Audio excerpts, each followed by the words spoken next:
रात का समय था और गांव के बाहर एक छोटे से घर में रवि और उसकी पत्नी कुमारी ने नया घर खरीदने का फैसला किया था। उनका सपना था कि एक शांतिपूर्ण जीवन जीने के लिए शहर से बाहर जाकर किसी हरे भरे क्षेत्र में बस जाएं। यह घर काफी पुराना था और उसकी छत से लेकर दरवाजे तक सब कुछ समय के साथ ढल चुका था। लेकिन रवि को इस घर में एक अजीब सी खिंचाव महसूस हो रही थी जो उसे अंदर खींच रहा था। कुमारी ने भी इसे एक अच्छा मौका समझा और दोनों ने उस घर में रहने का निर्णय लिया। पहली रात को कुमारी ने कुछ अजीब सी आवाजें सुनी, जैसे कोई दरवाजे को खटखटा रहा हो, लेकिन घर में कोई नहीं था। रवि ने इसे नजरअंदाज किया, लेकिन कुमारी की बेचैनी बढ़ने लगी। अगले कुछ दिनों में वह आवाजें और भी तेज होने लगीं। कुमारी ने रवि से कहा, क्या तुम भी यह आवाजें नहीं सुनते? ये कुछ ठीक नहीं है। रवि ने हंसते हुए कहा, तुम बहुत सोचती हो, यह घर पुराना है, शायद दरवाजे और दीवारों से आवाजें आती हैं। लेकिन कुमारी को चैन नहीं आया। रात को जब रवि गहरी नींद में सो रहा था, कुमारी ने अचानक महसूस किया कि घर में कोई और मौजूद है। उसने हल्के से खांसने की आवाजें सुनी। दिल की धड़कन तेज हो गई। वह घबराई और बत्तियां खोलने के लिए बिस्तर से उठी। जैसे ही उसने लाइट्स जलाईं, उसे दरवाजे के ठीक सामने एक बुरी तरह से पसीने से तर एक छाया खड़ी दिखी। कुमारी के हाथों से बत्तियां गिर पड़ीं और वह घबराकर रवि को जगा दी। रवि, रवि, देखो, वहां देखो। कुमारी की आवाज कांप रही थी। रवि जागते हुए अजीब सी मुद्रा में उठे। क्या हुआ कुमारी? वह चौंका हुआ था, लेकिन जब वह पलट कर देखता है तो उस जगह पर कोई नहीं था। तुमने सपना देखा है, रवि ने कहा, लेकिन कुमारी जानती थी कि यह सपना नहीं था। अगले दिन रवि ने घर के पुराने हिस्से का निरीक्षण करने का फैसला किया।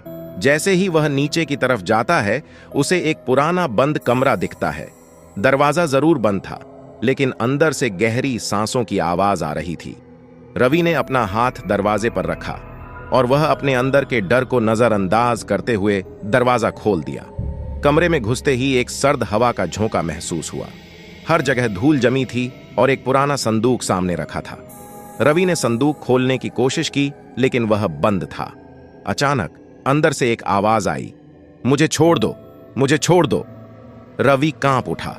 उसने संदूक की जांच की और देखा कि वहां कुछ कागजात रखे हुए थे, जिन पर बहुत पुरानी खून से लिखी हुई कुछ लकीरें थीं। जैसे ही उसने उन कागजों को देखा, उसके हाथों से एक कागज गिर पड़ा। वह कागज कुछ इस तरह का था, अगर तुम इस घर में रहोगे तो तुम्हें भी वही होगा जो हमें हुआ था। रवि ने यह देखकर डर के मारे वह कागज वापस संदूक में डाल दिया और बाहर की ओर दौड़ते हुए कमरे से बाहर निकल आया। कुमारी ने जब रवि को घबराया हुआ देखा तो पूछा, क्या हुआ? तुम इतने डर क्यों रहे हो? यह घर, कुमारी, यह घर नहीं है जैसे लगता है। यहां कुछ बहुत गहरा राज छिपा हुआ है।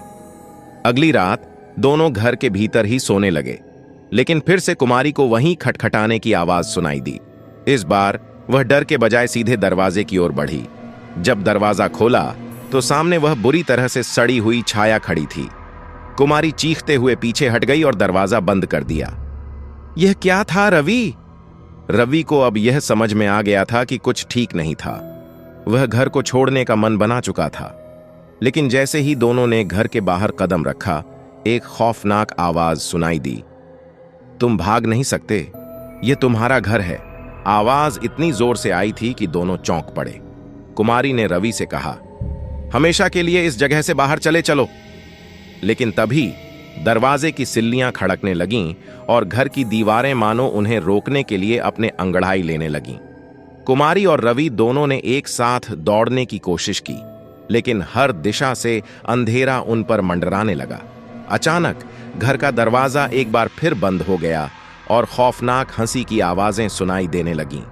रवि और कुमारी जानते थे कि अब वे इस घर से बाहर नहीं जा सकते थे। घर ने उन्हें अपने अंदर समा लिया था और वे हमेशा के लिए उसके हिस्से बन गए थे। घर में फिर से वही पुरानी खटखटाहट शुरू हो गई, लेकिन अब वह आवाजें किसी और से नहीं, बल्कि रवि और कुमारी से आ रही थीं। वे भी अब उस घर के हिस्से बन चुके थे। उनके रोने की आवाजें अब भी सुनाई देती हैं, लेकिन कोई भी उन्हें बचाने नहीं आता।